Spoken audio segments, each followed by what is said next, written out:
Welcome to Face to Face. This is a show about change and about what's next. It's a show that wants to ask questions, peel back the layers of our average everyday experience, and go beyond scratching the surface. We interview amazing people with incredible ideas and stories who have done wild, weird, and wonderful things. Remember that imagination shared create collaboration, and collaboration creates community, and community inspires social change. I'm David Peck, and this is Face to Face.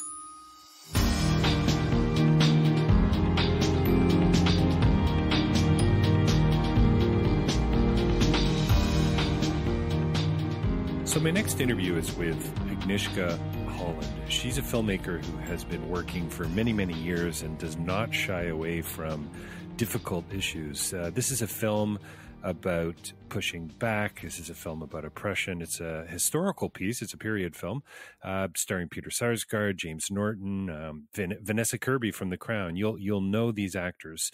And George Orwell makes an appearance as well. And it's a narrative fiction. It's rooted, historical narrative fiction. It's rooted pre-World War II, Ukraine famine, Soviet 5-year plan. It's a fascinating and stunning portrayal of pretty much everything that went wrong with the Soviet project. And you're gonna want to see this film. It's beautiful to watch. It's difficult to watch at points, but it's an important story that needs to be told, that needs to be retold as we continue to unpack what it actually means to oppress and what fake news means, what good journalism really is all about. And this is a film about corruption of the media. It's about propaganda and it's so rooted in context. And what I love about James Norton's character, Gareth Jones, this Welsh journalist who pushes back against the establishment and the system, who had this opportunity to interview Hitler pre-World War II and saw something was going sideways early on and felt the same way about the Soviet Union and stepped into a mass genocide, essentially, an organized and manufactured famine. This is about the Holocaust. This is about King Leopold's ghost and about justice and being a messenger of hope. So I hope I've got your interest and you're going to want to see the film. I have this wonderful conversation with Agnieszka Holland, and you are going to enjoy it. So step right in with me. And don't forget, davidpecklive.com for more information about my speaking and my writing and my public speaking. You can find out more there. And also buy a copy of my book, Real Change is Incremental. I am working on another book called Minimum Impact. Looking forward to getting that out into the real world in the next probably couple of years. But this podcast, Face to Face, keeps me pretty busy creatively. And don't forget, if you want to go deeper on Face to Face and you're listening to this through Spotify or iTunes or SoundCloud or one of the other platforms out there, check out the website, facetofacelive.ca.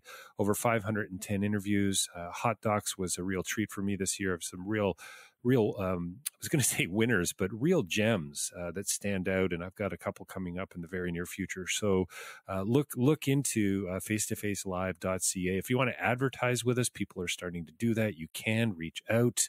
You can find the email address there. Sign up for the newsletter. It comes out only 6 times a year. Share it with family and friends. And we can advertise for you as well during a podcast. Shout outs at the beginning and at the end and during. And also we have a website. Ads are coming up there as we speak as well. So reach out if you feel the need to do that or have the desire. We're growing. Our demographic is wide. We're over several million downloads and listens. And this is fascinating that this has grown this big in a matter of a few years. And thanks to you and everyone for coming on board. I'm really getting intentional now about getting introductions. What do you call them? Reviews, quick reviews on iTunes, Spotify, etc. Please do that for us. It takes a matter of seconds, and it means the world to me and to us here at Face to Face. And of course, don't forget rabble.ca. It's a platform where my podcast Face to Face exists as well. And you can find out more about what's going on in Canada and around the world. Journalists and podcasters and bloggers writing about news for the rest of us. So check that as well. And coming right up, a brilliant and stunning film, Mr. Jones, starring Peter Sarsgaard, James Norton, Vanessa Kirby. I had the privilege of talking with the director, Agnieszka Holland. It's coming right up. Stay tuned. Well, welcome to Face to Face. We're joined by a very special guest here with us today. Agnieszka Holland is calling in, I think, somewhere from Europe. I'm not sure where, but I just want to say welcome and greetings, Agnieszka. Thank you for joining us today. Thank you. Glad to be with you in Canada. I'm in France, actually, in my country house in Brittany, in Bretagne. In your country house. Sounds lovely. It's lovely, and I'm happy that I spent the lockdown in this place. It's much better than to be locked in some city, a small apartment. In a city, in a small apartment, no doubt. Well, thank you for taking the time today, and I just wanted to say congratulations on Mr. Jones. That's what we're going to be talking about here today, the film and some of the issues that it raises. So I also wanted to say that I really love the film. Oh, thank you. Yeah, can I say that, it's so interesting to me, Agnieszka, right out of the gate, I think in the mouth of George Orwell, you say, truth is too strange to tell any other way. I think that comes out of the mouth of George Orwell or the narrator. Is there, I've looked at your career and you're not afraid of telling the truth, it seems to me. Is there something about the way you tell truth that has changed over the years, or maybe just stayed the same as a filmmaker? Well, it didn't stop. Obviously, with the accumulating of the life experience and watching the changes, the social political changes in our world, and seeing the new challenges and new dangers and the new weaknesses of the people and of the institutions and of the democracy as well. My perspective is changing also, and the fact that I was born after the Second World War in Poland, which is a country which was damaged by the Second World War gravely, and which was place when the most of Holocaust crimes happened. And half of my family is Jewish, and most of them perished in the Holocaust. And my father was a survivor, but it was because he spent the war as a very young man in the army in Soviet Union, and came back as a believing communist for a while. And wow. After I think that that if you had to choose, and this film, Mr. Jones speaks about it as well. The battlefield of 30s, which was the moment after the First World War, after the pandemic of Spanish flu, after the big and deep economical crisis, global economical crisis. The Nazism and fascism, which was like growing, and on another hand, the communist Russia with the equality for all, with the free care, health care, free education, the 5-year plan. Yes, it looked like the real alternative and the real hope, and maybe only hope for many people, not only Jewish youth. Angry because of the and afraid of the of the anti-Semitic fascist regimes in different places of the planet. So anyway, I knew that the regimes of the oppressive regimes, which has especially like deep ideological ground, they always find the way to destroy people. And in the name of the future, or in the name of the justice, or in the name of the truth, or in the name of the whatever, they are just killing people and depriving them of all human and citizen rights.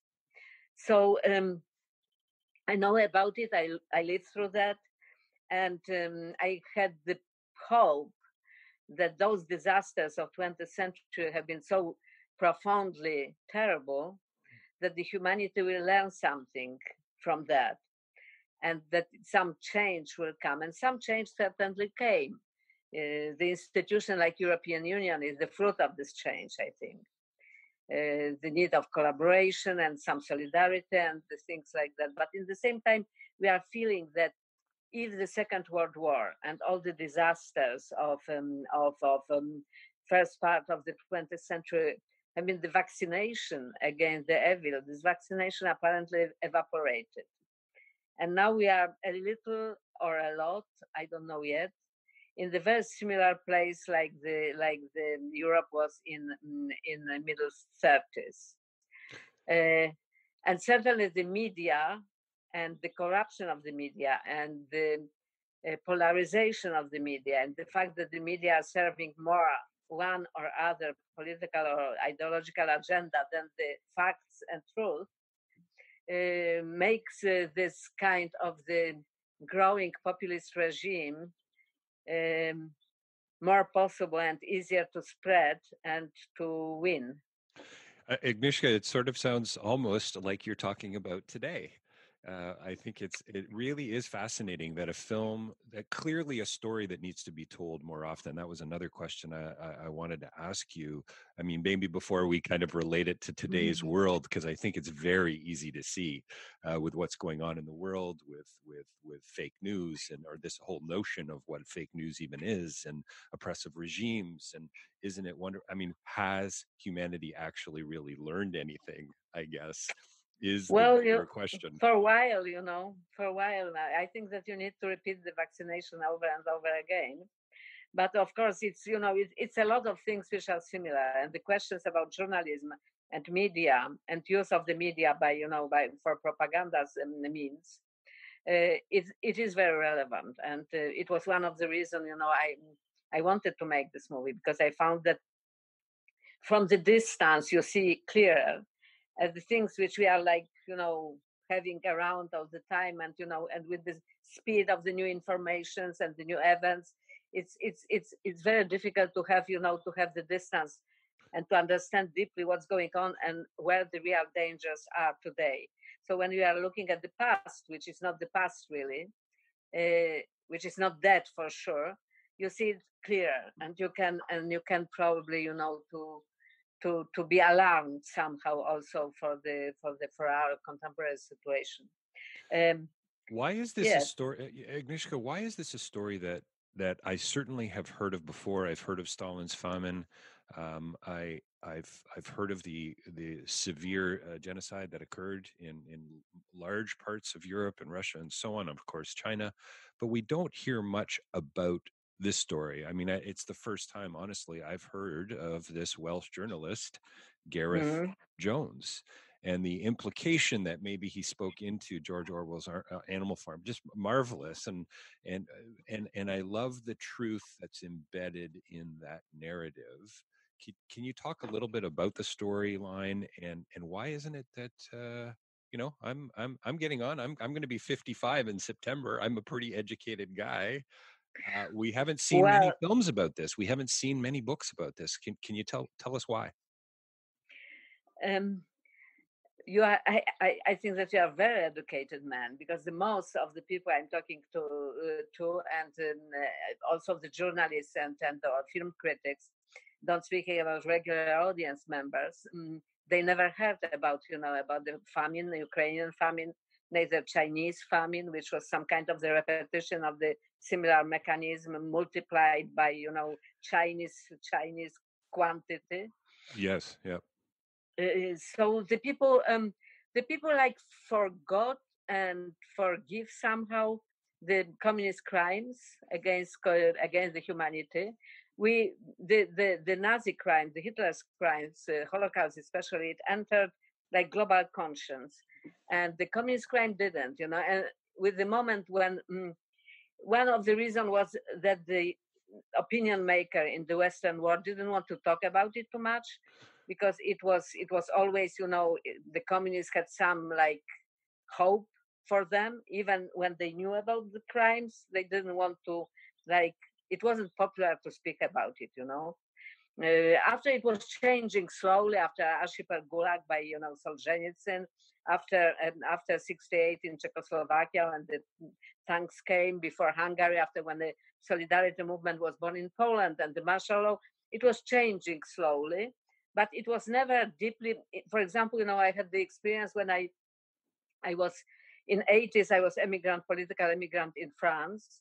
And when I was talking to most of the French intellectuals that the crimes of Stalin and Hitler are comparable, also in numbers, they didn't want to hear about it. They found that it's offensive, to compare Stalin and Hitler.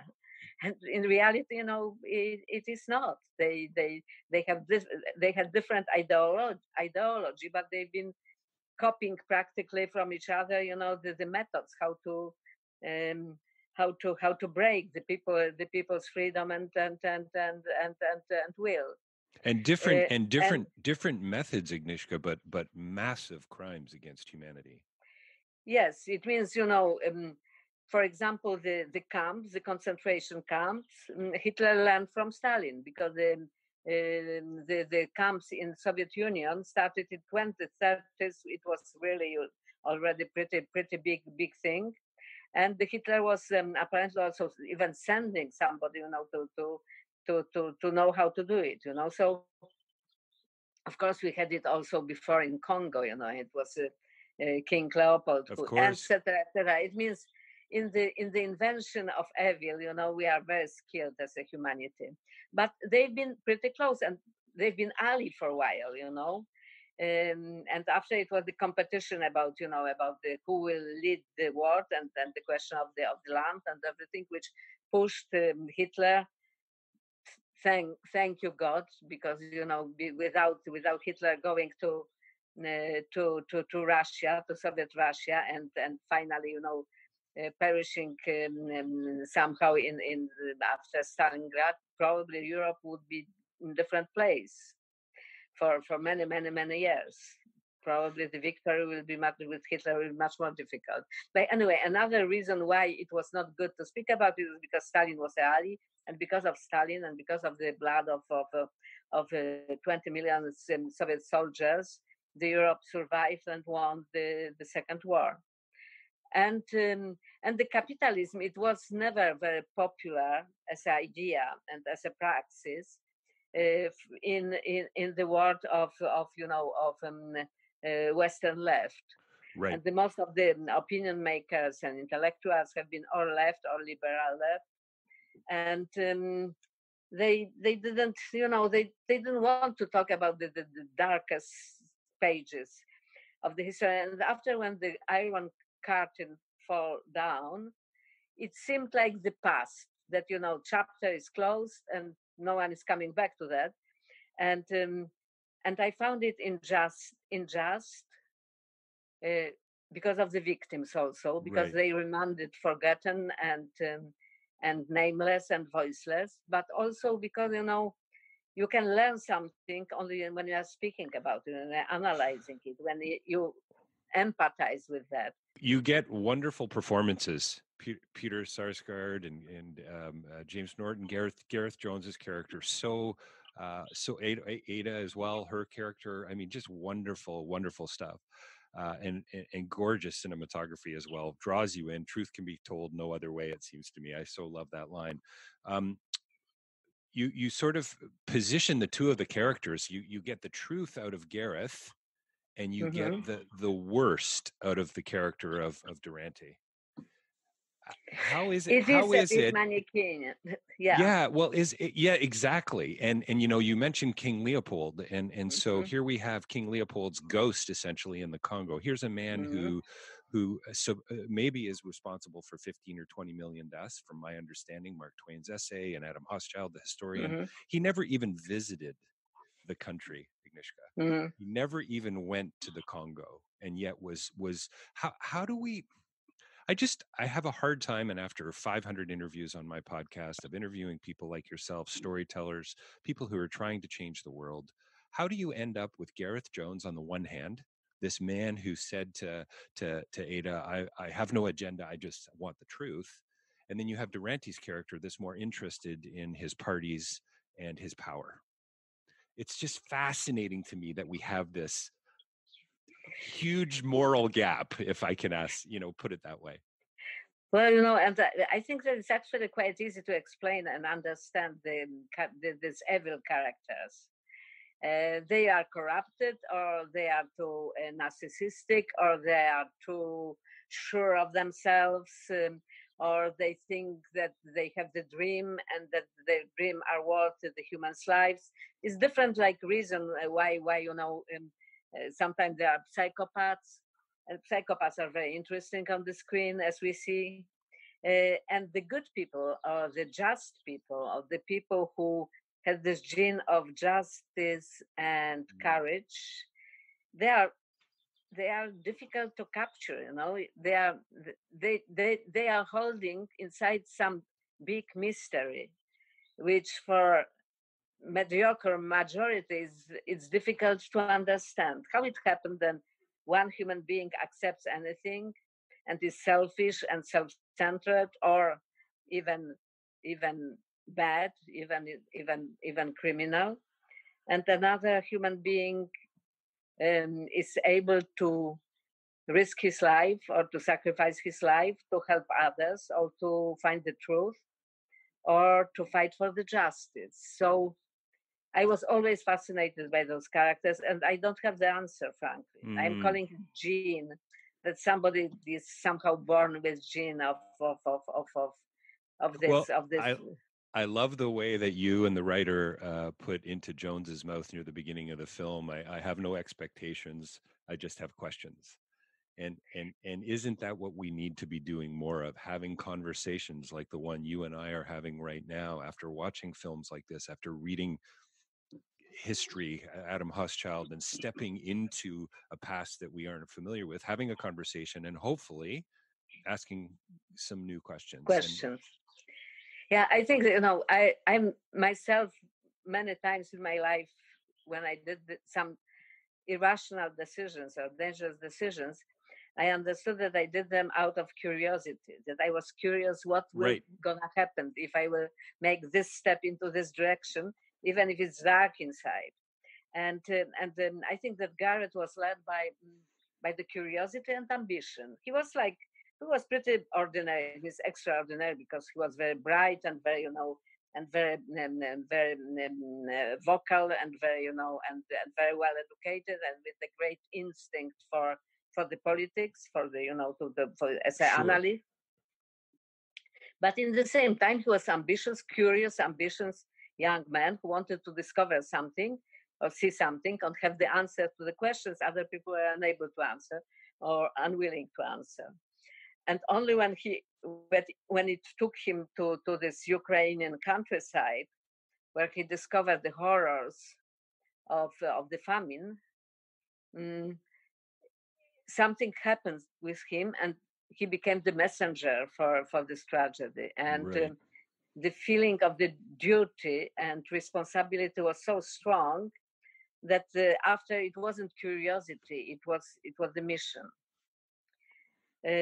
So I think that is the arch of this character. I think it's fascinating that you talk about duty and responsibility, because for me, it's this story is so much about choice, and it comes up a couple of times throughout the film specifically, but we can see it as, these series of choices, how the implications of eating an orange when you're surrounded by people who are starving. I mean, all of these things we do have an impact, right? They affect others in sometimes magnificent ways, and sadly, as we see, in many ways, in really tragic ways. I find it really interesting, once again, that you and the writer put into the mouth of Durante, that idea of choosing a cause greater than yourself. The irony that he would say that. Do you believe that the West and the journalists of that time, that most of the Russian or the communist sort of worldview, do you really believe these folks were hopeful for a better future, or did at some point, do you think it just turned the corner? And it's just so interesting that we've kind of moved away from it from a historical perspective, right? How does one You know, because the way you I you think present them, mhm. they're almost cynical in Agnieszka, you know, in the sense, you know, they were so into themselves and the parties, and this is, and yet he still seemed to sort of believe in something, you know, grain is Stalin's gold, right? Yeah, you know, I think there was spectrum of that. You know, the Durant is on this cynical and corrupted side. But you know, I'm not sure if he didn't have this, like, also this excuse of working for you know, bigger good or lesser evil or whatever, you know. Right, more utilitarian Yes, almost. mhm. And but other, for example, Ada, you know, she faced race of the Nazism. She have seen, you know, her friend German communists being, you know, slaughtered, and for her to excuse mistakes or even crimes maybe of Soviet regime was necessary, because you know, you she was she in some point believed, and many young, very idealistic communists, and even not communists, but the people who are looking into this direction as a direction of hope, they've been ready to be blind to some things or to excuse them, um, telling that they are unnecessary, you know, sacrifices to build something which is bigger, exactly. And after it was many who didn't know about it, and also reaction of Orwell in the film when he listens to Gareth's lecture about what he's seen in Ukraine and what it means. He was he didn't want really to accept it completely, because it meant for him that suddenly world is dark and cold, and it's not any hope. Uh, so you know, I'm not judgmental about the Right. different reaction to this reality, and that And the fact that the people needed some hope. But the journalist is something different. The journalist, I think, is a social service. It's somebody who is serving society, a bit like doctor. um, he cannot follow somebody's political or ideological agenda. He has to investigate the facts, check the facts, and report the facts. And I'm even not speaking of the truth, because the truth is something which is subjective somehow, and also overused in Orwellian way. Like, for example, the main Communist Party newspapers in Soviet Union, the name of this newspaper was Truth, the Truth, right. Pravda. Right. So, and it was full of lies. It wasn't like little hint of truth there. But the facts are the facts. It's you know, the facts. It's the word the fact. It is very like humble word. It's little word. It's just a fact.